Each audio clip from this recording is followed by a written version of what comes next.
Hey guys, Brandon here from Life's Secret Sauce, where we teach young, motivated professionals how to fast track their career using the skills that we should have learned in school, like how to walk up and start talking to someone, how to tell a great story, how to read body language, rather than things like how to build an exploding volcano. I mean, honestly, did teachers like cleaning up my mess? Because I don't know about you, but I always just added a little extra baking soda just to see what would happen. But anyway, I am not here to talk about volcanoes. I am here to talk about how to be more confident and comfortable when speaking and pitching your ideas. You know the moment. The boss looks at you, they turn and they say, Brandon, why don't you tell me your ideas for how we can turn things around this quarter? Or maybe you've got to deliver a presentation on stage. We all know the feeling. The lights are on, your stomach drops, the palms get a bit clammy, it gets a little bit hotter, and you realize that you should have prepared a lot more than you did. Don't worry, it happens to everyone. Even when I was doing 3 presentations a week working on a cruise ship for hundreds of people, and I knew my information forward, backward, and inside out, I would still get nervous. I wanted to make sure that I was always connecting with my audience and keeping them engaged. And what I found is that there are 4 steps, 4 ways to organize your thoughts to ensure that your speech resonates with your audience every single time. You know, nearly 85% of people fear public speaking of some sort. And if everyone knew how to organize their thoughts and they had a system, I'm pretty sure we could reduce that to 81, maybe 82%. So what are the 4 steps, you ask? Well, approach, audience, context, and structure. Number 1, approach.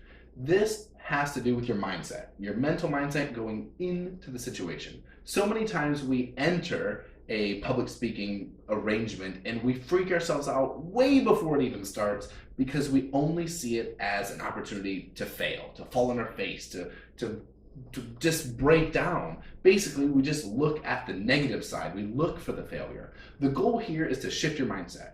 Stop focusing on the failure. Who cares if you stumble over a couple of your words?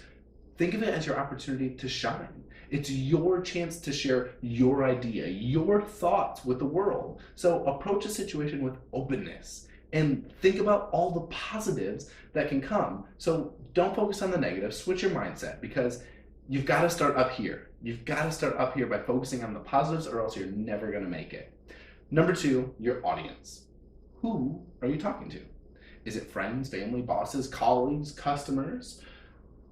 Most people go into a situation and they say, all right, here's what I need to do. Here's what I need to tell them. Wrong. What do they need to hear? What do they need to think about? It's a fundamental difference by talking in terms of what their idea, what it puts you in a service position. What are their values? What about their life? It gives you a chance to connect to them on their level. Think about it. What is their knowledge level? If you're a finance guy and you're going to talk to a bunch of mechanics and you're using fancy bank jargon and talking about amortization tables and bank loan rates, your information is not going to land. You need to think about how to put your information in a way that they need so that they can hear it, and then you can reframe in a way that allows them to understand it.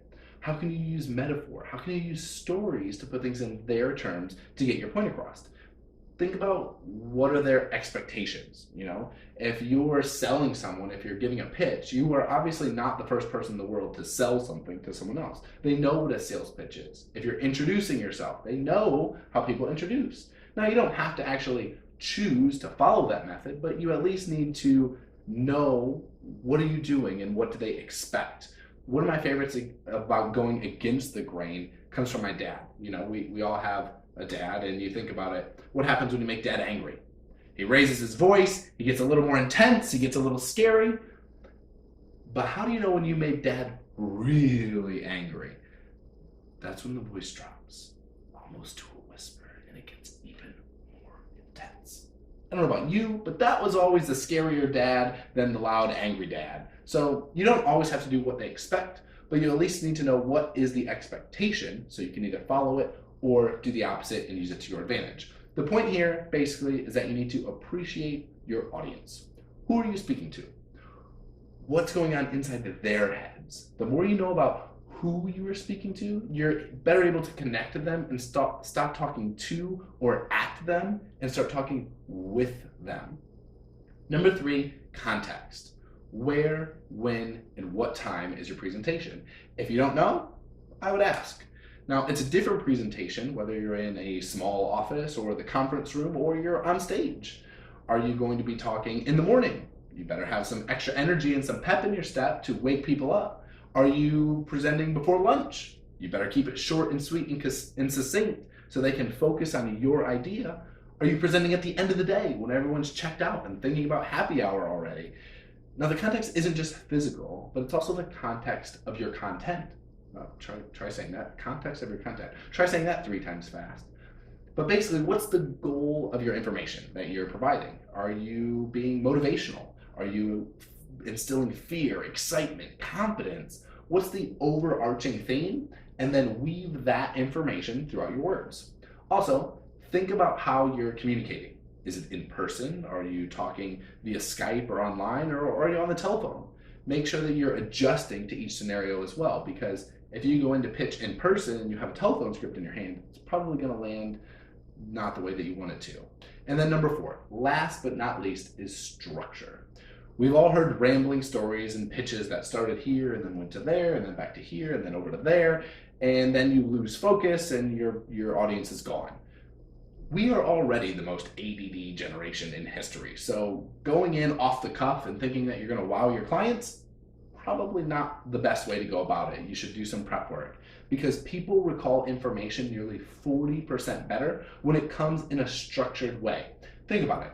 If I gave you a 10-digit number and said, memorize this 10-digit number, you would probably struggle.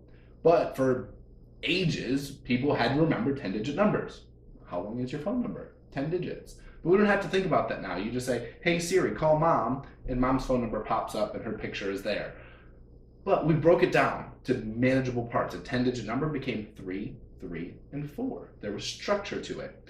You can use chronological orders: past, present, future. That's where we were, here's where we are, and here's what we're doing, here's where we're going next. You know that it keeps the story moving. It sets an expectation for your audience about what's coming, and then you don't get lost because you also know what's coming next. If you're in sales, you can learn the problem, solution, benefit method. So you lost clients, we help you find clients, and you make more money. Booyah, problem solved. Another one that sort of mixes the 2 previous is what I like to call the what, so what, and now what method. What's the issue? So what? Why is it important? And then now what? What's coming next? So speaking in front of people doesn't have to be difficult. It doesn't have to be scary. Just follow the formula, follow the roadmap. Prepare ahead of time, approach in an open mindset. Remember your audience. Speak with them, not to them or at them, and focus on your context. Where, when, why, and structure your information in a way that gets remembered. Lists are always great for this. Now, that's way more than I had planned, a lot longer than I wanted to talk. But anyway, I hope you got a lot of value out of today's talk. And if you did, click subscribe right down there in the corner. And you can check out the link below to go visit our blog, where you can get even more remarkable content to unlock your inner awesome and start fast tracking your life today. So until next time, ciao for now.